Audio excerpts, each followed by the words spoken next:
You know when you hear the first few notes of "Oh Holy Night," or you think about the very first Christmas broadcast, you probably get this cozy, traditional picture in your head. But what if I told you that behind these holiday staples are these incredible, dramatic stories of high-stakes business, radical politics, and even social revolution? Yeah, stories we almost never get to hear. Because it turns out the popular myths we've all kind of come to accept, well, they're really just the tip of the iceberg. The real stories are so much more complex, way more dramatic, and honestly, a whole lot more interesting. Okay, let's dive in. Here's how we're going to unpack this.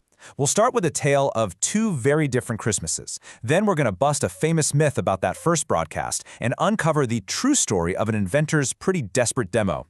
After that, we'll get into the secret history of a famous carol, and finally, see how these two totally separate stories come together in this unlikely duet. So first up, a tale of two Christmases. On one hand, we've got a broadcast that literally changed technology forever. And on the other, a carol that's moved people for generations. And here's the thing. Even though they happened decades apart, they were both born out of these moments of really intense pressure, and they were driven by some surprisingly radical ideas. So let's tackle that first story, the myth of the broadcast. It's become a Christmas classic in its own right. But what if the story we all think we know isn't actually what went down? Okay, so the story goes like this. Christmas Eve, 1906. Inventor Reginald Fessenden completely blows the minds of sailors at sea by broadcasting music and a Bible reading. It's a beautiful story, but there's a huge problem. There is zero contemporary proof that it ever happened. The only account we have is from Fessenden himself, a whole 25 years after the fact. And this is where historians, they get really stuck. They need what are called primary sources, stuff like shiplog books, diaries, or newspaper articles written at the time. Evidence. For this famous Christmas Eve broadcast, there are none. Not a single one. But wait, something did happen that December, and you could argue it was way more dramatic. The real story isn't some feel-good holiday legend. No, it's a high-stakes business demonstration, and it was driven by some pretty immense pressure. See, Fessenden's investors were getting really impatient. In this memo from 1906, his main backer, a guy named Haywalker Jr., he lays it out in black and white. They needed a public win to get a great start in a business way. The heat was definitely on. And you can see why they were nervous. The investors had poured in what would be over $40 million in today's money into Fessenden's company. I mean, they weren't just funding some fun little hobby, they were expecting a massive return on their investment, and they were getting antsy. And just look at the tension here. In the week leading up to the real demonstration, you can see these frantic telegrams flying back and forth. Fessenden is panicking that a competitor in Germany beat him to the punch, saying, "No use making public demonstration now." But his backers are not having it. They fire back, insisting, "We still want test." You could just feel the drama. And then it happened. Not on Christmas Eve, but on Friday, December 21st. Fessenden pulled it off. He held a successful public demonstration for some very, very important people, proving his technology actually worked. This was the real breakthrough. Now let's switch gears to our second story, the secret history of a carol. Because just like that broadcast, the beloved "O Holy Night" has roots that are just as surprising and maybe even more revolutionary. We hear this song, and we think of peace, reverence, maybe a perfect, snowy Christmas Eve. But its origins, they're anything but quiet and conventional.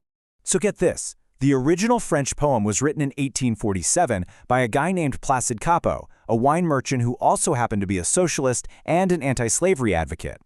Then, in 1855, it was translated into English by John Sullivan Dwight, a Unitarian minister and a fiery American abolitionist. I mean, these are not the kind of conventional church figures you'd probably expect, right? And just look at the translation itself. This is amazing. Dwight didn't just translate the words, he sharpened their political edge, specifically for an American audience. The original French is powerful, for sure, but Dwight's version? It's a direct, defiant call for abolition. Chains shall he break, for the slave is our brother. You really have to remember the context here. This is 1855, just a few years before the Civil War. To slip that line into a Christmas carol was an incredibly bold, incredibly political statement. It's really no surprise the song became this beloved anthem for abolitionists in the North. So here we are with these two completely separate stories. A technological marvel born from pure business pressure, and a revolutionary anthem disguised as a simple hymn. Now let's see where their paths finally cross. This quote right here gets to the heart of Fessenden's real ambition. He wasn't trying to invent radio for a one-off holiday greeting. No, his handout to investors on December 21st described a future of beaming news and music to thousands of subscribers at once. He was dreaming of mass media. So Fessenden's big vision was to broadcast music to the masses. And for over 100 years now, what's one of the most performed, most broadcast pieces of music in the entire world every Christmas? O Holy Night, with its powerful, enduring message of liberation. I mean, their origins could not be more different. The broadcast was literally created to satisfy investors and launch a whole new industry. The carol was crafted to deliver this deeply powerful message of social justice and human freedom. And this is the beautiful, totally unintended consequence. The very same technology that was born from Fessenden's commercial desperation became the vehicle that would carry Dwight's radical message of hope and liberation across the entire globe, way beyond anything either man could have possibly imagined.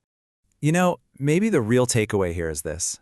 The stories we tell ourselves about the holidays, we tend to smooth over all the messy, complicated, but really fascinating details.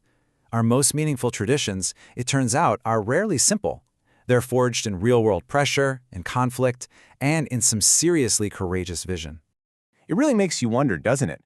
If these incredible stories are just hiding there in plain sight, what other radical, dramatic, and inspiring histories are just waiting to be discovered in the traditions that you cherish the most?